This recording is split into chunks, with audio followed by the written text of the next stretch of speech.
26 जनवरी को नई दिल्ली में आयोजित होने वाले राष्ट्रपति एट होम कार्यक्रम में फरीदाबाद की डॉक्टर अनुभवा महाजन को एनजीओ द्वारा इनविजिबल डिसेबिलिटी से संबंधित लगभग 50,000 लोगों का इलाज करने और उनकी मदद करने के उत्कृष्ट कार्य को देखते हुए भारत सरकार द्वारा निमंत्रण भेजा गया है। Hello ma'am. हेलो। आपके लिए मैडम राष्ट्रपति भवन से हाँ जी। 26 जनवरी का इनविटेशन आया है। Okay, thank you sir. ये thank you so much sir. Thank you ma'am. हाँ जी। मेरा नाम संदीप, मैं डाक विभाग में नौकरी करता हूँ, पोस्टमैन के पद पर।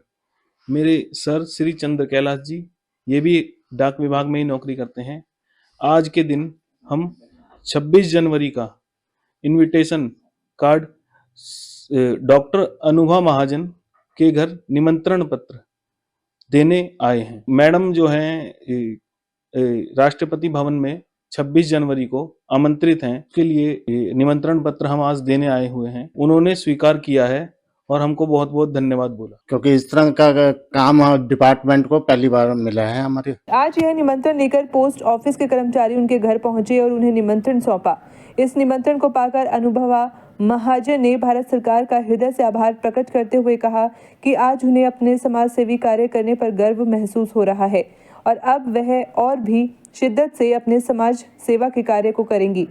आपको बता दें, अनुभवा महाजन पेशे से एक डेंटिस्ट डॉक्टर है और वह खुद नसों की बीमारी यानी इनविजिबल डिसेबिलिटी से पीड़ित हैं और अपनी पीड़ा को देखते हुए उन्होंने एनजीओ की स्थापना की और इनविजिबल डिसेबिलिटी से पीड़ित लोगों की मदद करना शुरू किया और अब तक वह लगभग 50,000 लोगों का इलाज करवा चुकी हैं। उनके इस उत्कृष्ट कार्य को देखते हुए भारत सरकार द्वारा 26 जनवरी को नई दिल्ली में आयोजित होने वाले राष्ट्रपति एट होम कार्यक्रम में शामिल होने के लिए निमंत्रण भेजा गया है। डॉक्टर अनुभवा महाजन ने बताया कि वह खुद नसों की बीमारी यानी इनविजिबल डिसेबिलिटी से पीड़ित हैं और इस पीड़ा को महसूस करते हुए उन्होंने एनजीओ की स्थापना की ताकि इनविजिबल डिसेबिलिटी से पीड़ित लोगों का इलाज हो सके। उन्होंने बताया कि अब तक वह अपने एनजीओ के माध्यम के साधन जुटाते हुए 40 से 50,000 लोगों को राहत पहुंचा चुकी हैं। मेरा नाम डॉक्टर अनुभा महाजन है। हाँ जी, मुझे इनविटेशन आया है उसके लिए और मुझे काफी बेहद खुशी है और इनविटेशन काफी सुंदर है। पोस्ट ऑफिस विभाग से लोग देने आए थे और देखने के बाद काफी थोड़ी देर के लिए तो थोड़ा लगा कि अरे इतना काम कर लिया लाइफ में कि राष्ट्रपति भवन से इनवाइट आ रहा है, लेकिन फिर लगा कि हाँ शायद असलियत में इतनी मेहनत करी है कि ये डिजर्विंग है। मैं एक्चुअली में सिर्फ एक डेंटिस्ट और डॉक्टर नहीं हूँ, मैं pain and palliative care specialist भी हूँ और मैंने पब्लिक हेल्थ न्यूट्रिशन भी करा हुआ है। मैं टिस मुंबई से सोशल एंटरप्रेन्योरशिप कर चुकी हूँ और मैं एक एनजीओ चलाती हूँ क्रॉनिक पेन इंडिया नाम से, जो फरीदाबाद हरियाणा में ही रजिस्टर्ड है और हम एक नेशनल हेल्पलाइन चलाते हैं जिसके थ्रू हम 40-50,000 लोगों की आज तक मदद कर पाए हैं। सही टाइम पे डायग्नोसिस, ट्रीटमेंट, उनको बीमारियों और सबसे रिलेटेड जानकारी देना, उनके परिवार को संभालना और उन लोगों को किसी को बीमारी या कोई विकलांगता आती है तो इतना आसान नहीं होता कि आप उसे एक्सेप्ट कर लो। सालों साल लग जाते हैं और उस सालों साल में आपका शरीर भी खराब हो रहा होता है। तो हम उनको उनकी बीमारियों से परिचित करा के उनको सही तरीके से संभालते हुए सब काम करते हैं। डॉक्टर होने का पेशा इंसान तभी चूज करता है जब उसको दुनिया में थोड़ा सुधार लाना होता है या अपने हिंदुस्तान के लिए काम, यहाँ तो मेरे को हिंदुस्तान के लिए काम करना है, ठीक है। तो मैं जब डॉक्टर बनी तभी मैं मरीज भी बन गई, क्योंकि एक गलती की वजह से मुझे एक बहुत ही अनोखी बीमारी हो गई। तो डॉक्टर होने का फायदा कि किसी डॉक्टर ने मुझसे झूठ नहीं बोला कि हमें और ये सीधा ये बोला कि हमें आपकी बीमारी का इलाज नहीं पता, हमें आपकी बीमारी भी समझ नहीं आ रही है, आप इस डॉक्टर के पास जाइए, उस डॉक्टर के पास जाइए। करते करते 1-1.5 साल में मैं सही डॉक्टर के पास पहुंच गई।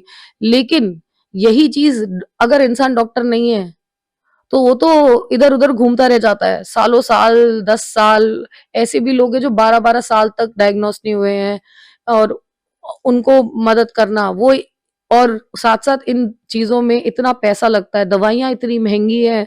सरकार ने योजनाएं निकाली हुई है, लेकिन जब तक योजना की जानकारी उनके पास नहीं पहुंचेगी तब तक कैसे होगा? कब से रन कर रहे हैं आप इसको? 2017 में शुरू किया था अनऑफिशियली और 2019 में रजिस्टर कर दिया था इसे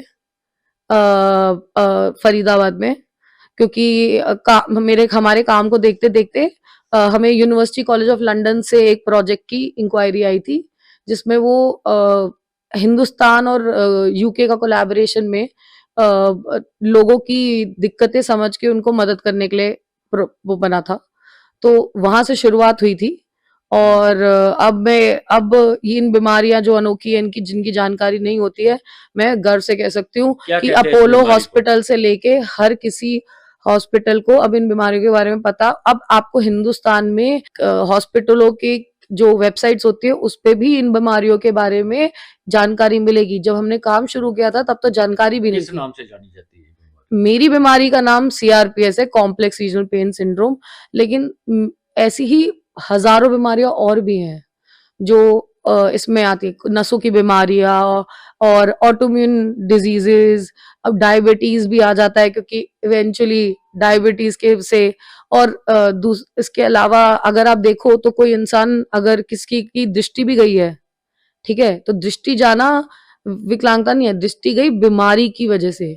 हर दूसरा तीसरा बंदा जिसकी दृष्टि समय के साथ जाती है वो किसी बीमारी की वजह से ही जा रही होती है। हाँ। 40-50 हजार लोगों को सपोर्ट कर चुका है, लेकिन उसके बावजूद हमने मिनिस्ट्री के साथ बातचीत करके और गोवा में लास्ट ईयर जब इंटरनेशनल पर्पस फेस्ट हुआ था तो मुद्दा उठाया था नसों की बीमारियों की गाइडलाइन RPWD एक्ट में सही करने के लिए। तो Rajesh Agrawal sir and all ने सीरियसली उस बात को लिया और हमें पॉलिसी चेंज का मौका मिला और अब जो डिसेबिलिटी असेसमेंट गाइडलाइंस हैं वो काफी ज्यादा बढ़ के हैं, लेकिन काफी सारी चीजें उसमें ऐड हो चुकी है जो लोगों के लिए फायदेमंद है। अभी वो स्टेट लेवल पे अप्लाई होना शुरू नहीं हुई है, लेकिन हमारा नुमाइना है कि ये कम से कम 1-2 करोड़ हिंदुस्तानियों की मदद कर सकते। पिछली बार 15 अगस्त का भी इनविटेशन आया था एट होम का और वो अलग ही फीलिंग है वहां पे इतने सारे मिनिस्ट्री के लोगों के बीच में, एम्बेसी के लोगों के बीच में होना और उन्होंने काफी सारा यूथ इनवाइटेड था। मैं अपने फादर को साथ ही लेके गई थी क्योंकि इन्हीं की बदौलत मैं इतना कुछ कर पाई हूँ। रिपब्लिक डे पे आया है तो मोटिवेशन 100% है कि जो काम कर रहे हो सही कर रहे हो, बस आगे करते जाओ। गोल है हिंदुस्तान का 10% हेल्थ केयर सिस्टम बेटर करना है। मैं कहूंगी कि ये ऑनर देना और हिंदुस्तान से ग्रास रूट लेवल पे लोगों को बुलाना और ये सब करना बंद नहीं होना चाहिए, क्योंकि ना लोगों को ना वो जादू नहीं पता। जब इंडिपेंडेंस डे पे राष्ट्रपति भवन जाने पे प्रेसिडेंट, वाइस प्रेसिडेंट और अपने प्रधानमंत्री से मिलने पे, और स्पेशली प्रधानमंत्री जिस तरह वो मिलते हैं सबसे, और हम अभी तक तो टीवी में देखते थे, जब खुद सामने से वो हाथ जोड़ के और हाथ मिला के आपसे मिल रहे हैं, वो ना आपको ना एक चिंगारी देती है अंदर से कि आप जो कर रहे हो सही है और आगे बढ़ो, रुकना नहीं है। क्योंकि अगर आप रुकने के लिए बैठे होते तो वो आपको न्योता नहीं दे रहे होते।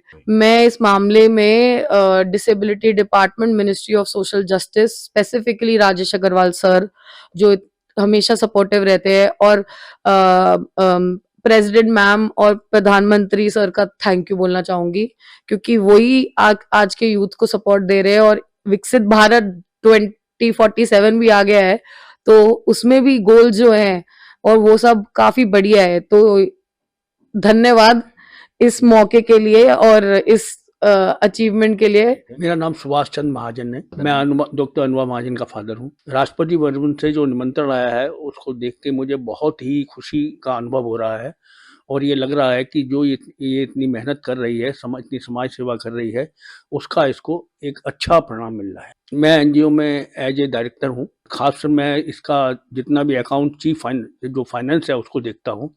जब इसने एनजीओ स्टार्ट किया था तो फाइनेंस की बहुत प्रॉब्लम आई थी।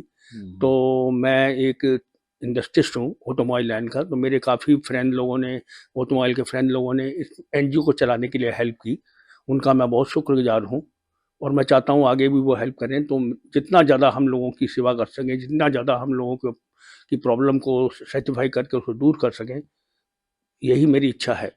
सर, अब तो मेरा लाइफ का एम ही ये एनजीओ हो गया है और उस एनजीओ के लिए तन मन धन से मैं पूरी सेवा करने के लिए तैयार हूँ और दिन के दिन प्रतिदिन इसको आगे बढ़ाना है, जिससे मैक्सिमम लोगों को इस चीज से मतलब मैक्सिमम जो बीमारियों से विकलांगता से गुजर रहे हैं उनकी जितनी हम हेल्प कर सकें उतना ही अच्छा समझता हूँ। सर मैं सरकार का बहुत बहुत धन्यवाद देता हूँ क्योंकि इससे जो है मेरी बेटी को मोटिवेशन मिलेगा और ये आगे बढ़ के और ज़्यादा काम करेगी। मैं बहुत बहुत धन्यवाद देता हूँ। मेरा नाम रजनी महाजन है। मैं डॉक्टर अनुभा महाजन की मदर हूँ। मैं और सरकार का बहुत-बहुत धन्यवाद देती हूँ जिसने मेरी बेटी को इतना मोटिवेशन इन्विटेशन दिया है वहाँ आने के लिए। इतना गर्व महसूस होता है कि अब मेरी बेटी इतनी ऊँची जा रही है उसके लिए गर्व ही गर्व है।